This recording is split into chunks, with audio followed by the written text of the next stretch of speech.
I have been waiting for you. Good morning. I am Tessa-Marie and welcome to the Morning Blessings. It is now 7:59 a.m. Eastern Standard Time in Toronto, Canada. Good morning, Stacy. How are you this morning? Good morning, sister. You're bright and early. Wow. Stacy, I'll remember through the life to wish your dad a happy 75th birthday. I'm sure you will send him the little thing.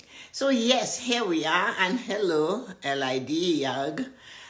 Welcome to the Morning Blessings. You might have joined us by mistake, or you just pressed the button, and here you are. Hello, Mr. Gerald. How are you feeling this morning?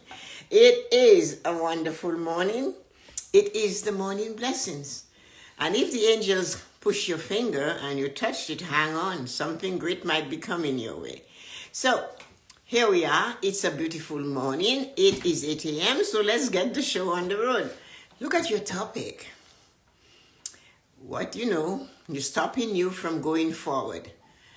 That's a big one. What is stopping you from going forward? Do you know? And that's what I'm asking you today. What is the thing that is stopping you from marching into your destiny? What is that thing that is stopping you from finding your North Star, finding where you must be and when you should be there? What is that? Sometimes it is the fear and the doubt coming from others. There are people, we have family, we have friends, we have people we don't even know. And what they do, they get an opportunity and they're fearful. They are afraid. They have no idea how to live their life. They do not know where to go. And they are one of those people that Maya Angelou called those that does not have a shirt to wear, tells you where to go buy a shirt. They're so fearful that they will go around walking with no shirts and they will just be like that. So who are you? And why are you afraid to walk into your destiny based on the opinions of others? We have to learn one thing as we go through this journey called life, is that there are going to be other people's opinions that we have to look at as it belongs to them. It's your opinion. It has nothing to do with me. Because, guess what? If you take them on, you are taking on their fear and their doubt. Don't do this, you'll fall. Don't do that. Do you know that they say that when we were born, we have no fear of falling? Absolutely no fear that we would fall. And let me see, Instagram is not moving today, so let me just greet you guys as you're coming in. Happy birthday to her dad, yes. Hi, Nancy, good morning. How are you feeling this morning? Happy birthday to Stacy's dad. So, hello, loving life in color. Ooh. Nice name. Anyway, welcome to the Morning Blessings, everybody. Today is what is stopping you from going forward? Not moving, going forward. Is it the fear and the doubt of somebody else? Is it something they said that made you go, I cannot do this, so and so said this? Or you were on the cusp of doing it? Like I was saying, when we were born, they said we have no fear of falling. But our parents look at us and any action we do, and we develop that fear. So I don't know if it's ingrained in us or if there's some people that are just born with the fear of falling, failing, and doubting their ability to succeed. You have heard it said that when you have a plan, and the plan is not done, and the plan is a work in progress, that you shut up your mouth and you keep it to yourself. The people who usually say that to us are experienced. They had something. And it comes in so many different ways. The storyteller of what happened. There are all kinds of storytellers. That storyteller is the one that is musing loudly, talking to younger people. It's funny though, it's usually a man figure in the story, telling the story of the fear of not going forward. It's never often you will hear a woman version of the storyteller. They're two different. The man version of the storyteller, I've described him to you before. He suddenly shrinks inwards. He crosses his knees, his feet, his legs at his knees, and he sits. And he's telling you all the times he let fear and doubt stop him from reaching his destiny. Always a man. And he's looking away, although his eyes are looking at you. When you look into that eye, you can tell he is no longer present. He's gone back to the time when he allowed fear and doubt coming from somebody else stopped him from going towards his destiny. Always a man still. The storyteller becomes the man. It's always a man. The storyteller that is in the female version, you know she's coming. You can see her coming. You can feel her energy. She's coming over the mountain into your village. The sun just happens to be hitting on her dress. She has mirrors of various colors and beads and stones and precious things on her dress. And you know when the sun dazzles against those mirrors and reflection coming from her outfit, the villagers get excited. The storyteller is coming. Her story is coming. She winds her way down the mountains into the village. By the time she gets there, the fire is going and all the big boulders are around the fire and people are sitting. The storyteller is coming. She's coming. She's coming. This news goes around the village very quickly because they saw her coming when the sun flashed on her outfit on the top of the mountain. She goes from village to village and she tells her story about her conquest. She tells her story about the time she did not allow fear or doubt to stop her from being an entrepreneur. She will tell you, I started doing this by doing small things. I knitted, I crocheted, I baked, I innovated. I did everything. That's the female version of a storyteller.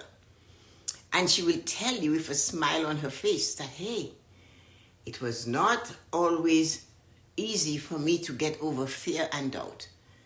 But I knew how it would feel when I get to that point where I succeeded. The female storyteller. You know she's coming. The vibration of the village changes when the children sight her on the mountain because the setting sun suddenly hits her. And she's coming down the mountain, right? The version of the female storyteller is the one we should make sure that we embody. Yes, I am fearful. Yes, I had a lot of doubt. Yes, it was scary, but I stood my ground and I pushed to be an entrepreneur. Listen to that. The suffragettes were the same type of women. They had a story to tell. It was hard, it was difficult, challenging for them to fight for women to have the right to vote. But they did not let it stop them. They had a vision.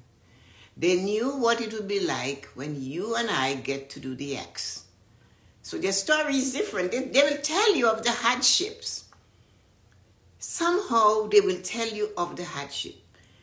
But in between, every time they touch something amazing, they will tell you, but it was exhilarating. Oh, it was so good. They will tell you that. That's the version coming from a female. The male version has successes. I'm not saying they always had regrets.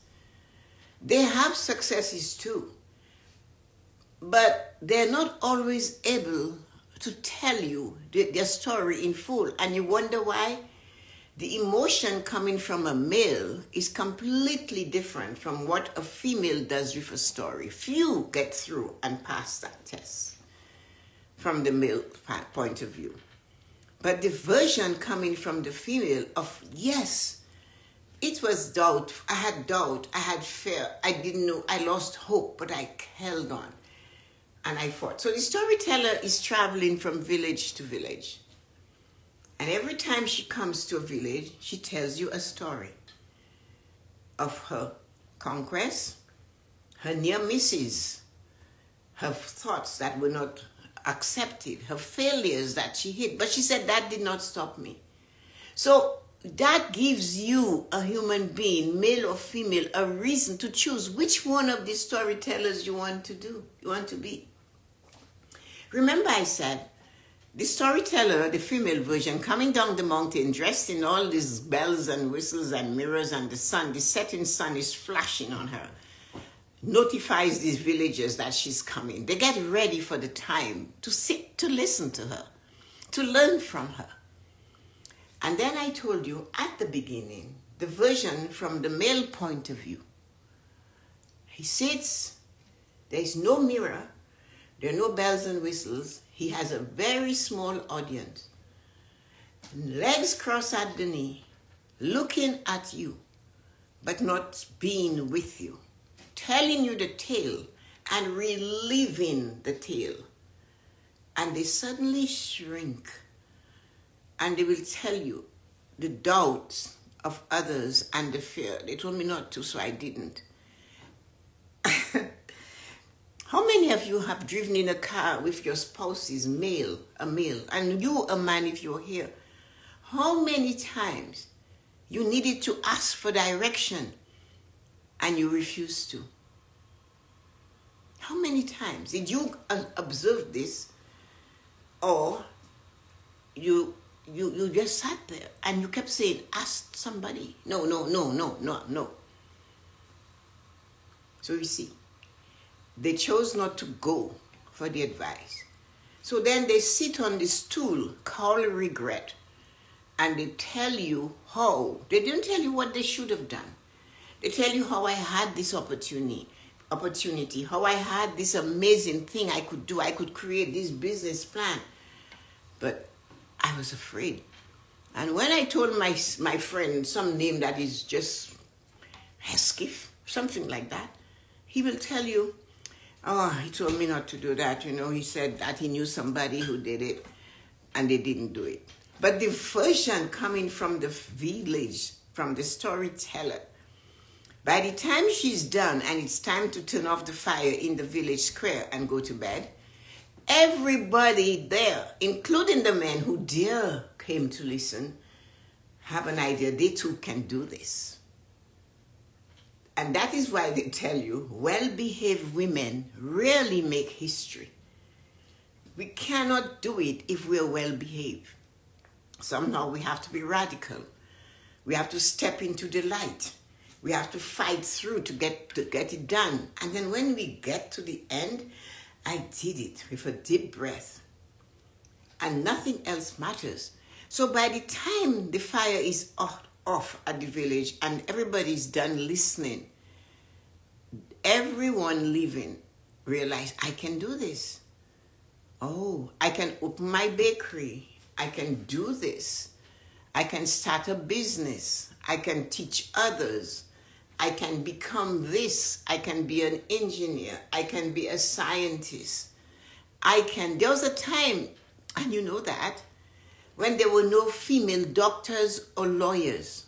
In the time of Shakespeare, she tells you about Portia. He tells you about Portia. But Portia dared them all. She dressed like a man and she represented the Christian. Right? They didn't know it was her. Was she a well-behaved woman? No.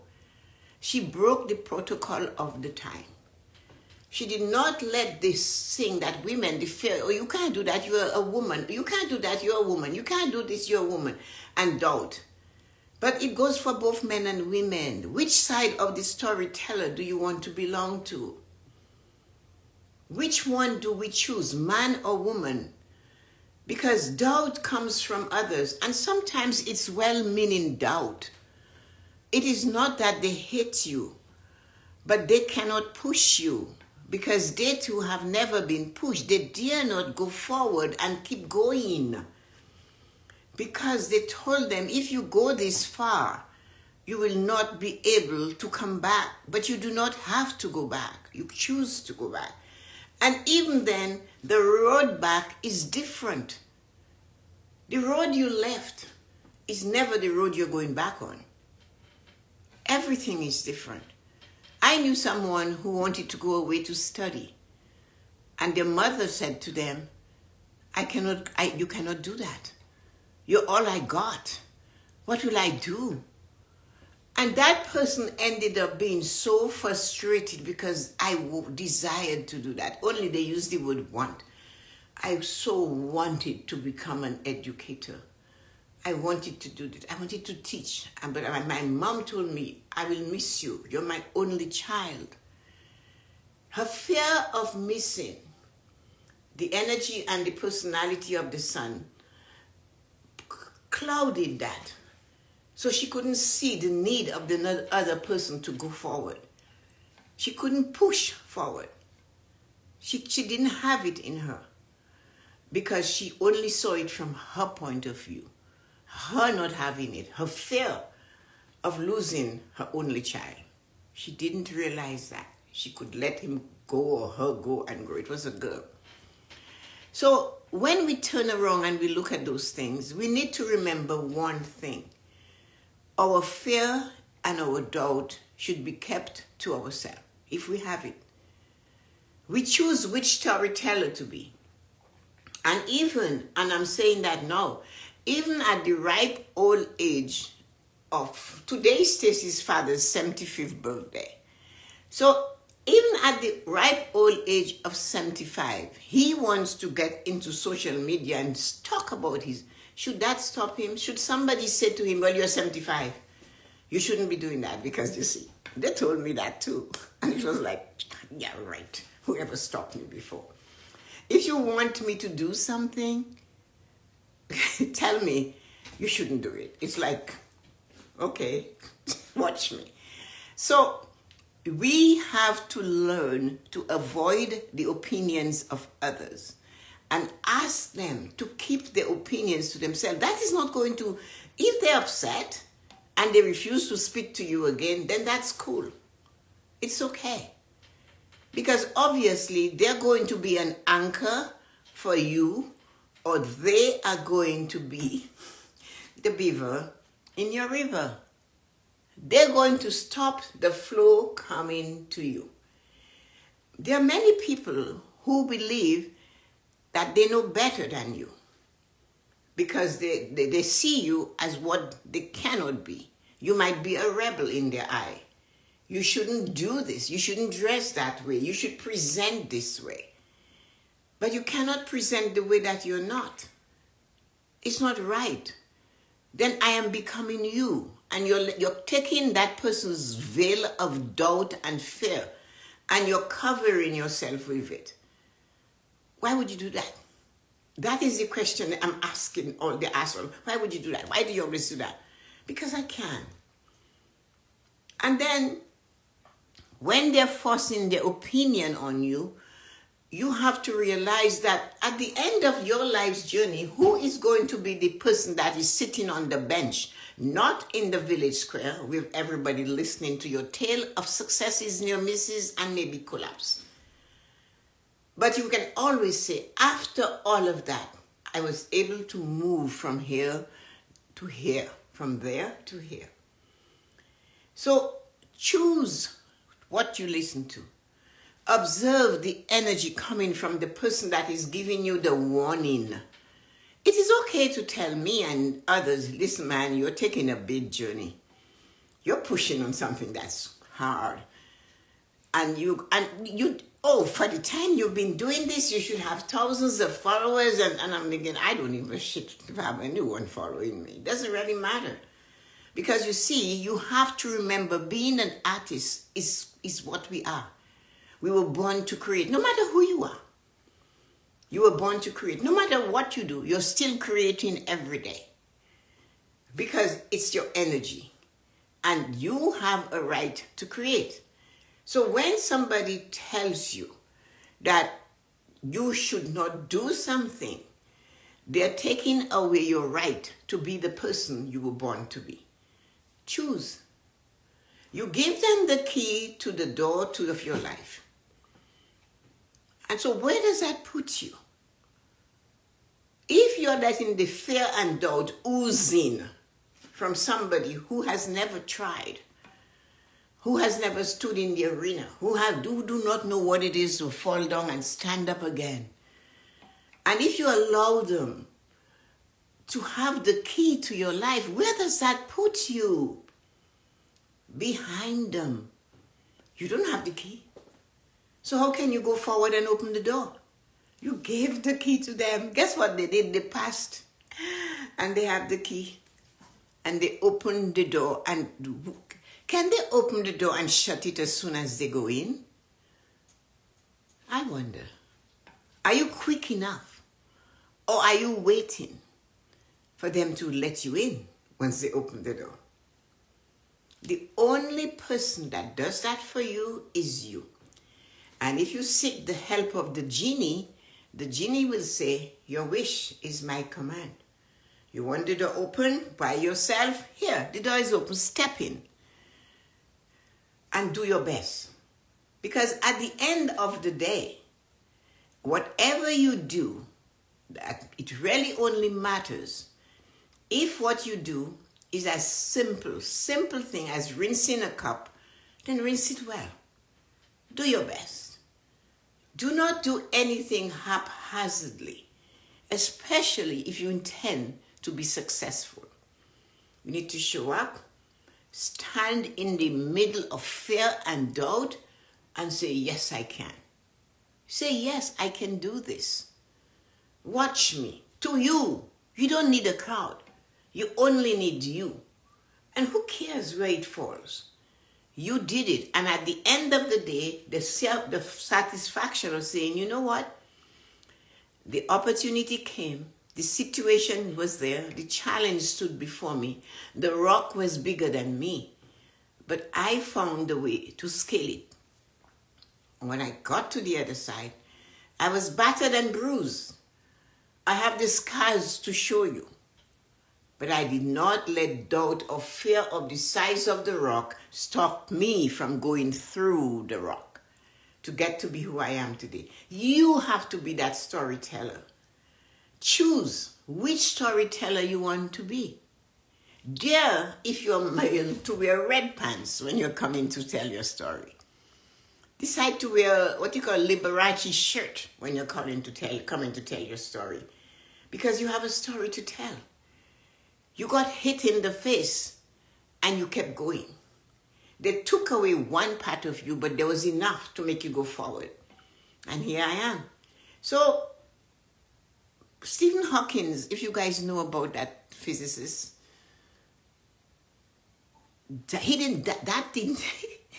what his life was didn't stop him from being an amazing physicist, did it?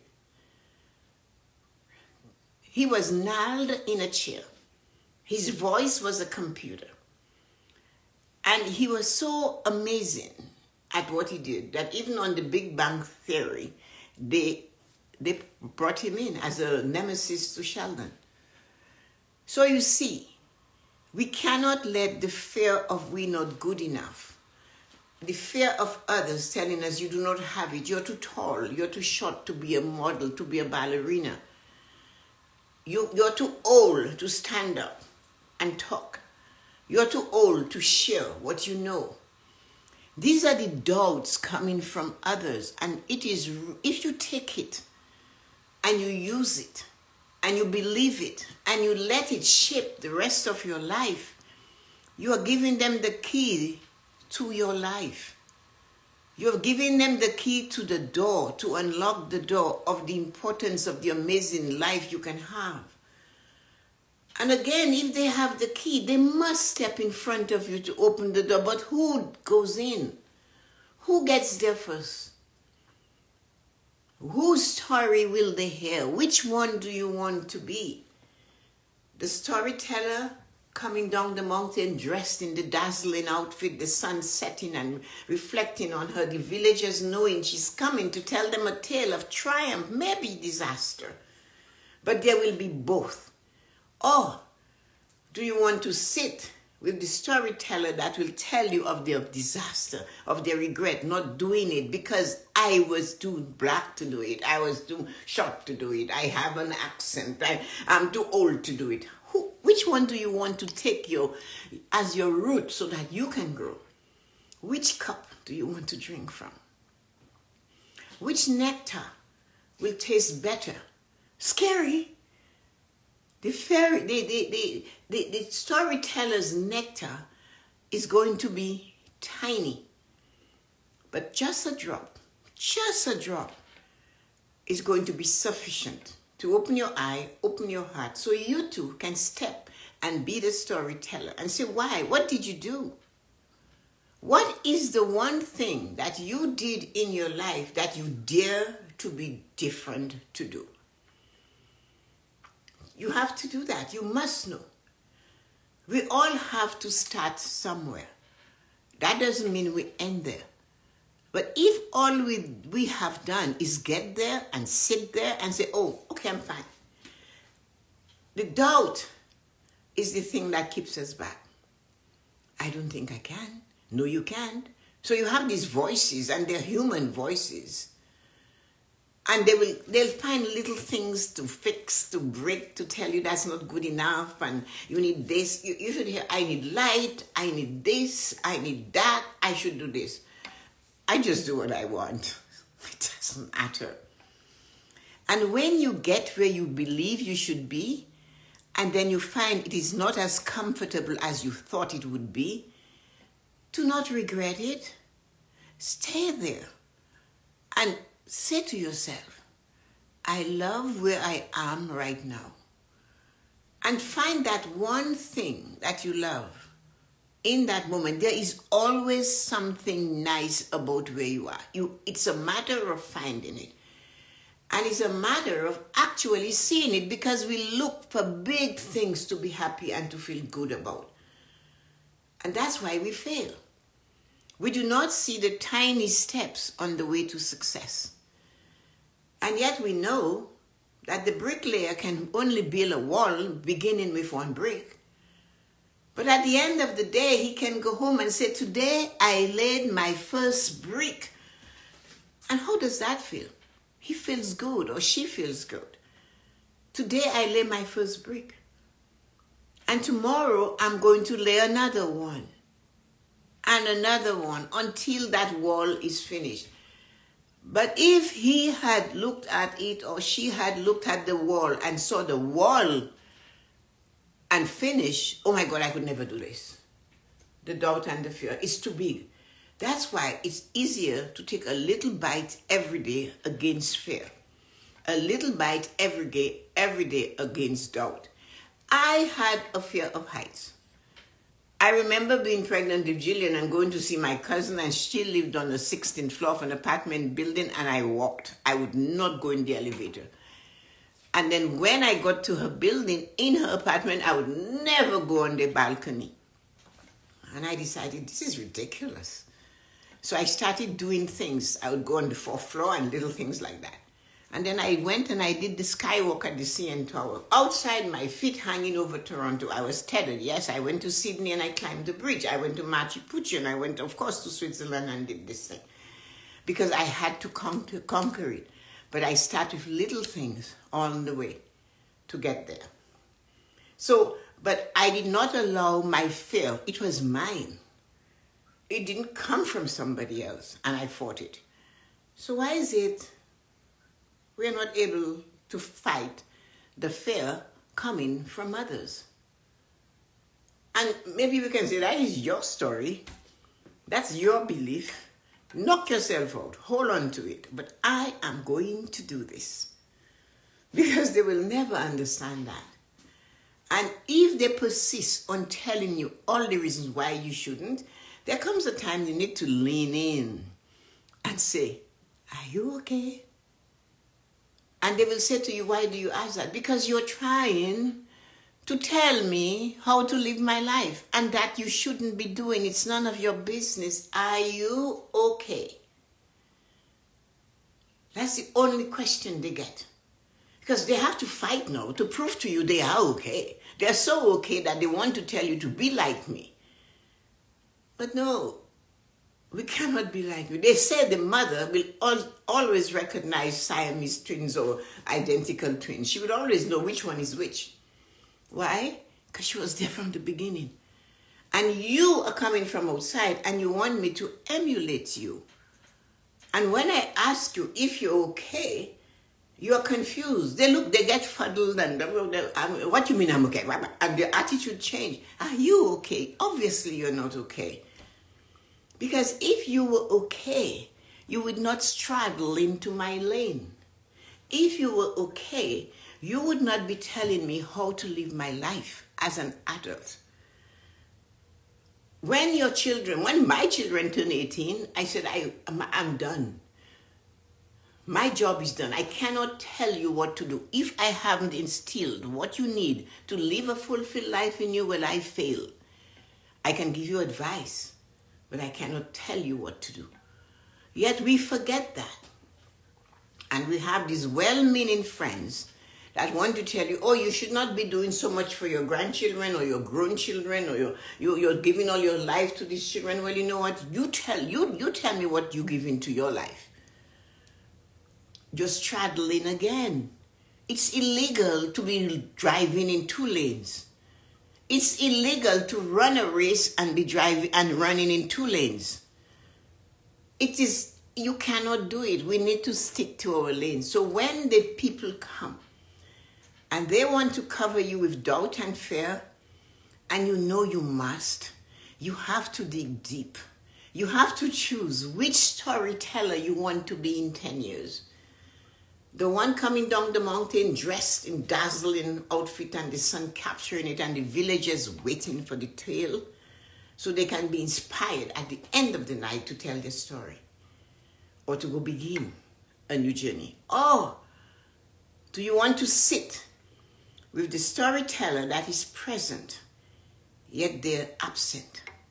They're telling you a story and they're looking at you and their eye tells you, hey, they're not here.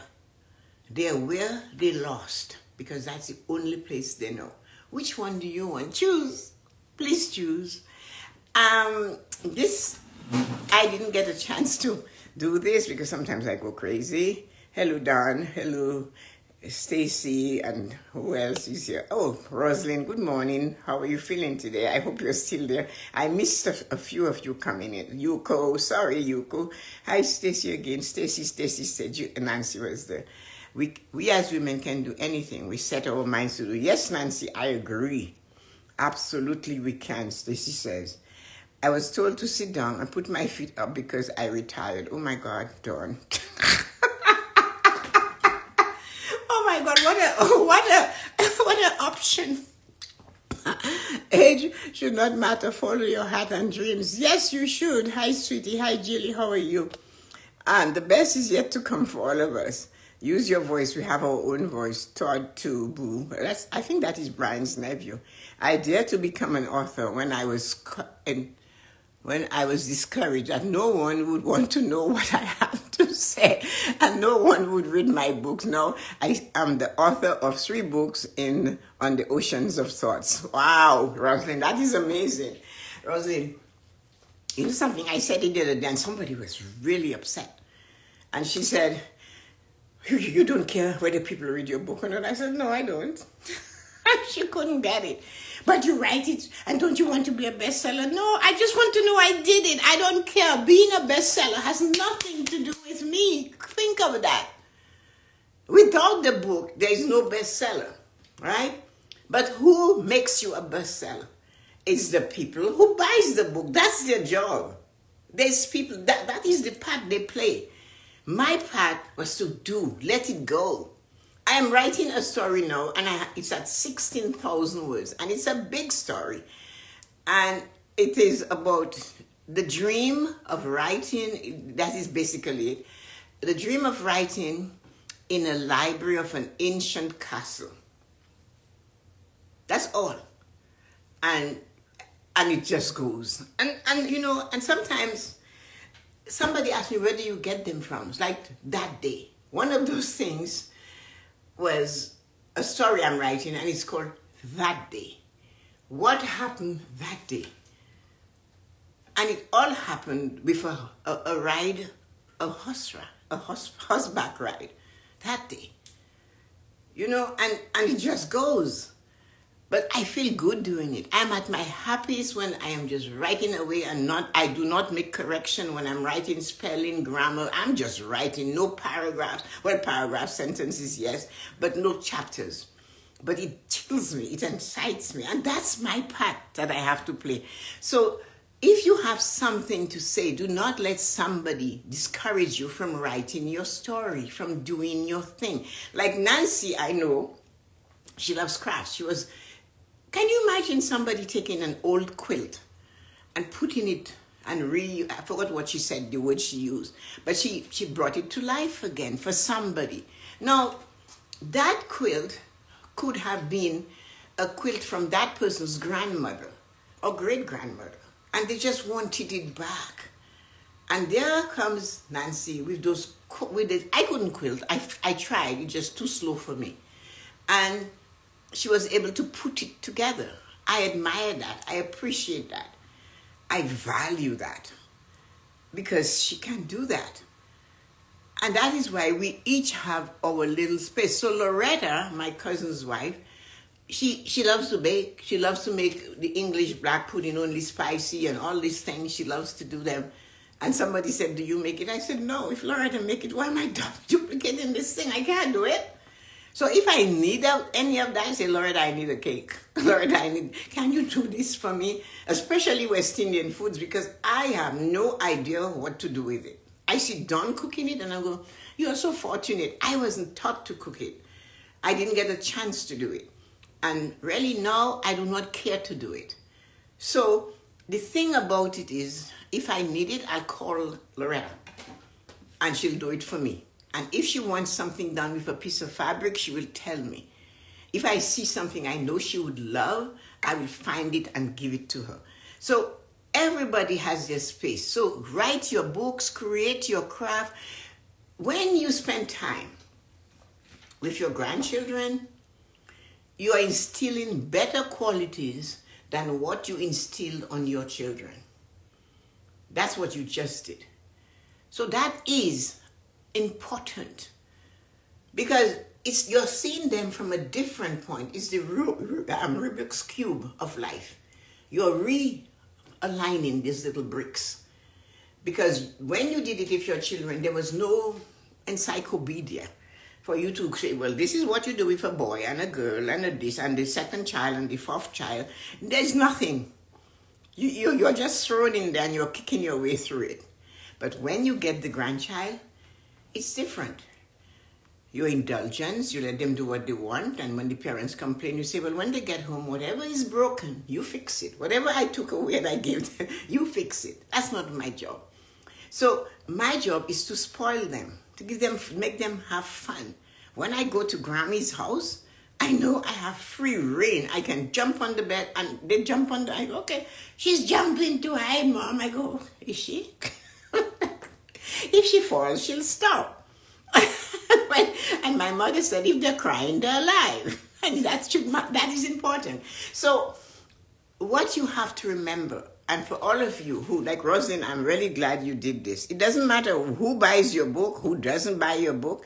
The most important thing is that you do the things that you desire to do. And nobody should care. And if they care enough, then they will do something. They'll buy the book. But those that will discourage you, especially when they have the audacity to insult you by telling you, oh, nobody will buy your book. Or why you haven't got so many of that. Why? You know why? I didn't come there to do this. So listen to me, guys. I didn't come here at 8 o'clock to have 20,000 people here. As soon as it's 8 o'clock, even if there is nobody there, one person there, you guys know I start. I begin.